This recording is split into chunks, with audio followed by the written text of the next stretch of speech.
Y Evagrio añade a renglón seguido: esto es lo que hay que meditar durante la oración. Es decir, tales son los sentimientos de compunción que deben llenar el corazón del monje para que su oración sea pura, sincera, agradable a Dios.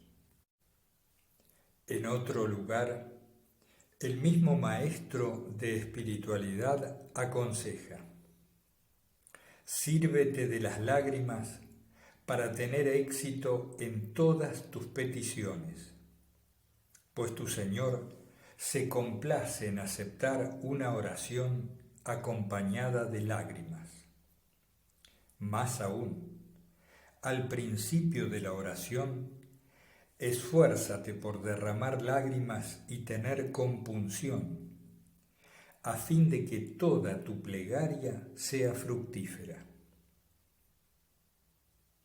Pero este texto de Evagrio no significa que las lágrimas proceden siempre de un esfuerzo. El mismo Evagrio escribe en otro lugar: cuando vertieres fuentes de lágrimas en tu oración, no te ensoberbezcas interiormente. Tu oración simplemente ha recibido un socorro para que puedas confesar con generosidad tus pecados y aplacar al Señor con tus lágrimas. Las lágrimas que realmente cuentan en la oración son una gracia de Dios. Marcos, el ermitaño, enseña algo parecido a lo que acabamos de leer en Evagrio. No te engrías porque derramas lágrimas en tu oración. Cristo toca los ojos de tu corazón y te ha hecho ver interiormente. No eran meras teorías. Numerosísimos textos nos hablan de monjes que realmente lloraban de compunción mientras oraban. He aquí un ejemplo. Cuando Hipacio oraba, sentía compunción y lloraba, y clamaba a Dios tan fuertemente que nosotros, derramando lágrimas, nos llenábamos de un miedo sagrado. San Hipacio, como se entrevé por el texto que acabamos de leer, oraba en voz alta, al menos algunas veces. Ya hemos indicado que esto ocurría con frecuencia en el mundo monástico de la antigüedad. Incluso, según todos los indicios, era lo más corriente. Algunos maestros inculcaban insistentemente la conveniencia de orar sin palabras, en secreto, de manera que así como la oración vocal es un elemento característico de la práctica monástica, así la secreta o interior lo es sobre todo de la teoría.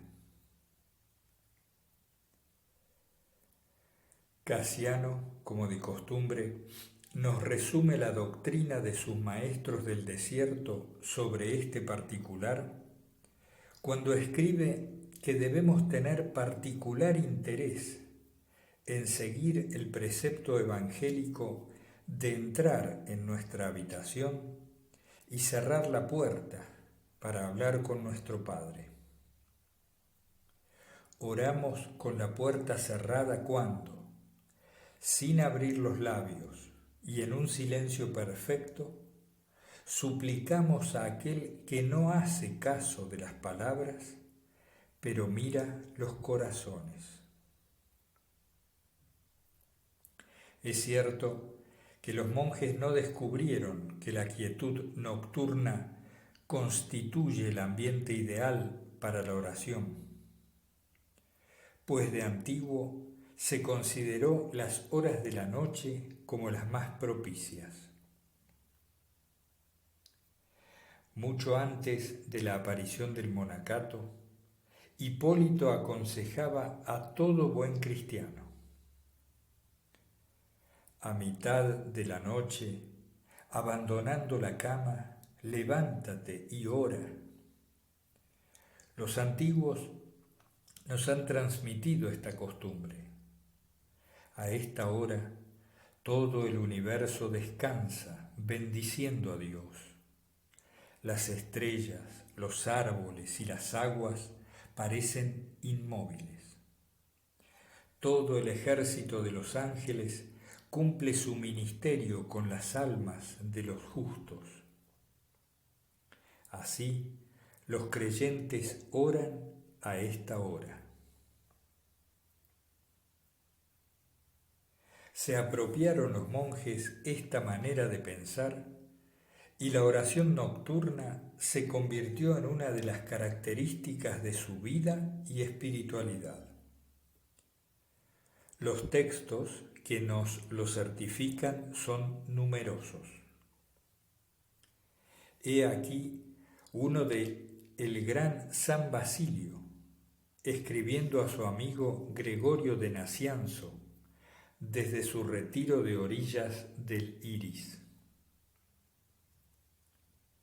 Lo que es para los otros el alba, debe ser la medianoche para los que se ejercitan en la piedad, pues es sobre todo la tranquilidad de la noche lo que conviene al alma, cuando ni los ojos ni los oídos hacen penetrar hasta el corazón las palabras y los espectáculos perjudiciales, y el espíritu solo y recogido se une con Dios.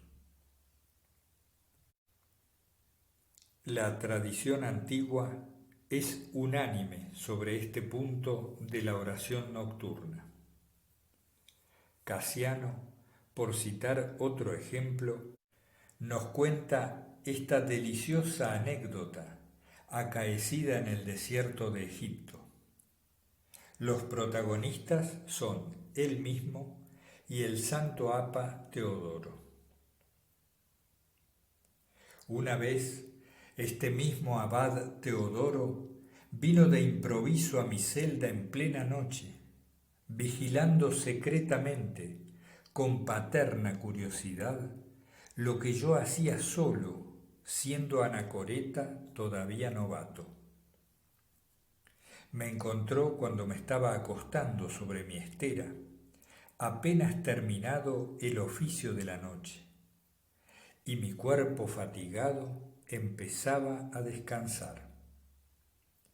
Entonces, suspirando profundamente y llamándome por mi nombre, me dijo: «Oh Juan, ¿cuántos en este momento conversan con Dios y lo retienen y abrazan en sí mismo? Y tú te privas de tan gran luz, vencido por un sopor estéril». Biblia y oración. Mención aparte merece un último rasgo verdaderamente sobresaliente que distinguimos en la oración de los monjes antiguos: su sabor esencialmente bíblico.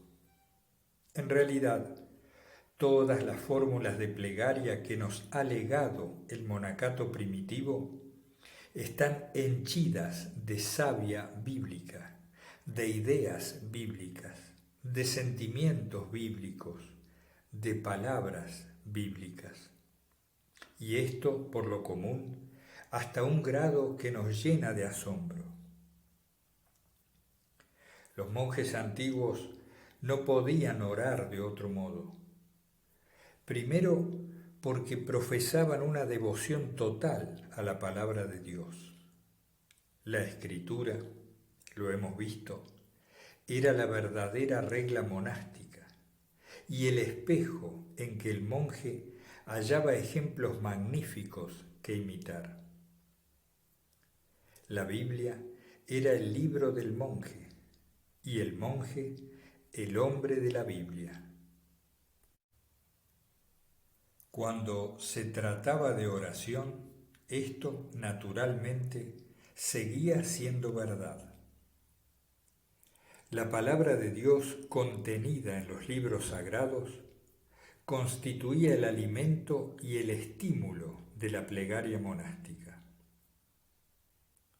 El verdadero monje había penetrado en la vida de la Biblia, que es la vida de comunión e intimidad entre Dios y el hombre, en la que Dios toma la iniciativa del diálogo y al propio tiempo suscita, o mejor, crea y anima la respuesta de su criatura humana.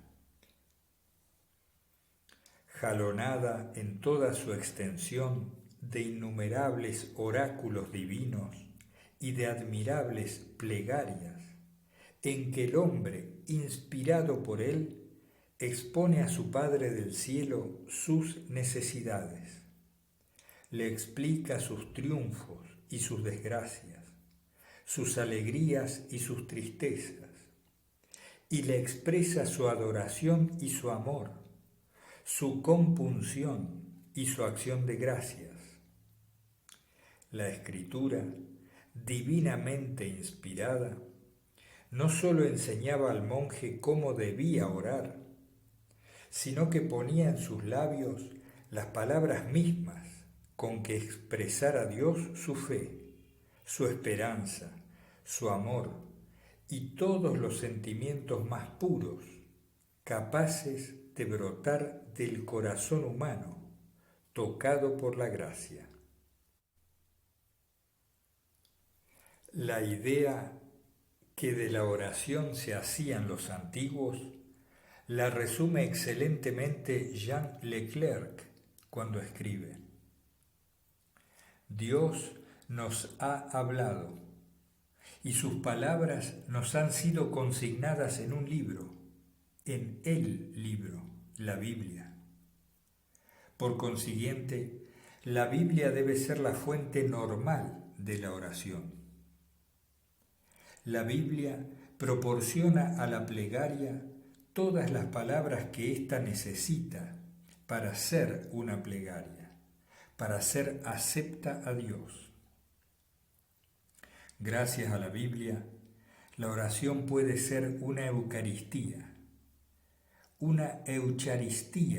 o gratiarum actio. Devolvemos a Dios lo que hemos recibido de Él. Decimos a Dios las palabras que Dios nos ha dicho.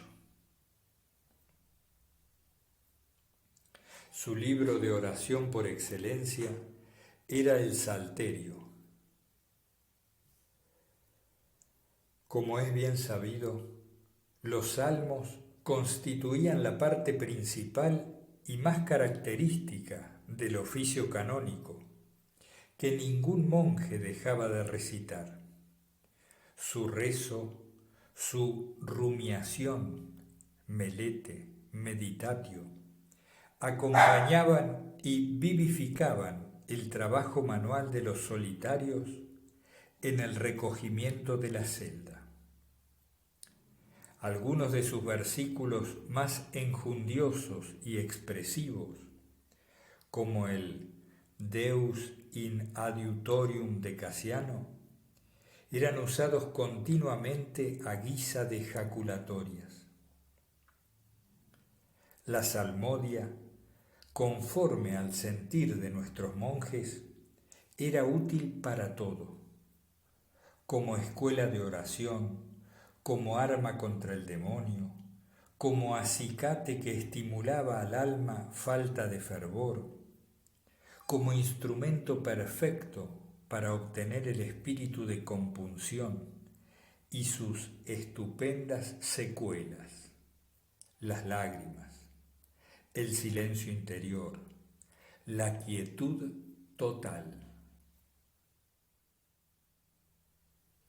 Un monje que no rezara los salmos en público y en privado, que no los supiera de memoria, que no estuviera impregnado de sus sentimientos, era sencillamente inimaginable.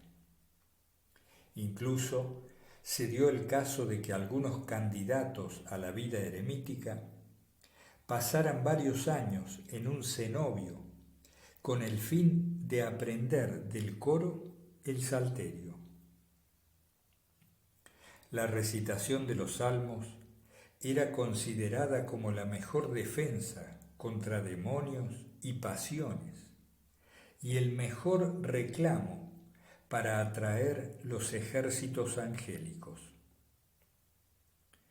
Ocupaba en la vida del monje un lugar tan preeminente que toda la actividad monástica podía designarse con el vocablo salmodia.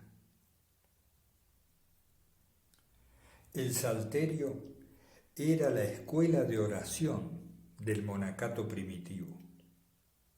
Su recitación casi continua, acompañada por el constante esfuerzo de traducir en actos las divinas enseñanzas que contiene, iniciaba al asceta en el arte de apropiarse las oraciones de la Escritura.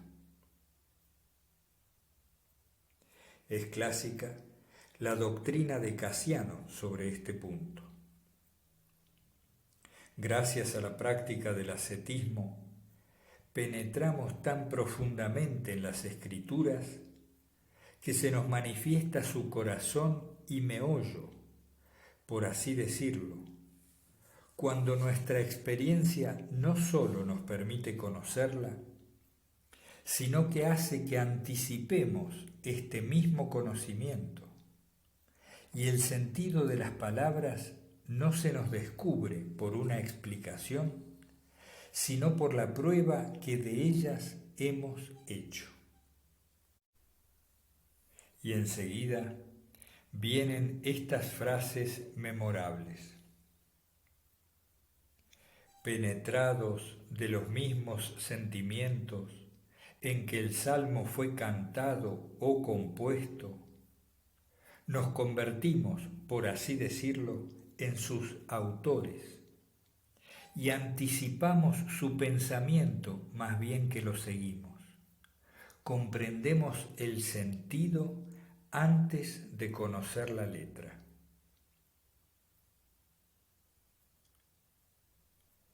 Tú, salterio, es mi corazón, exclama San Jerónimo dirigiéndose al Señor.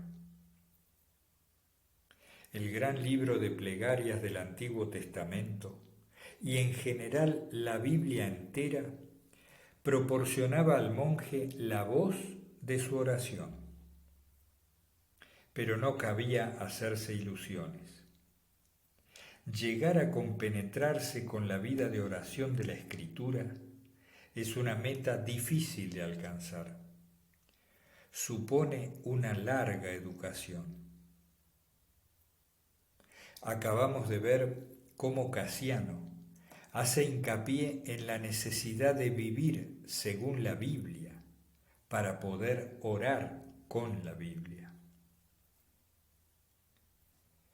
Otro precepto importante que recoge el autor de las Colaciones consiste en rechazar toda curiosidad meramente intelectual, evitar el mariposeo de un texto a otro sin profundizar realmente ninguno y, a fortiori, excluir todo pensamiento ajeno a la salmodia. Es claro que un monje que no acataba esta disciplina no llegaba jamás a orar verdaderamente con la Biblia.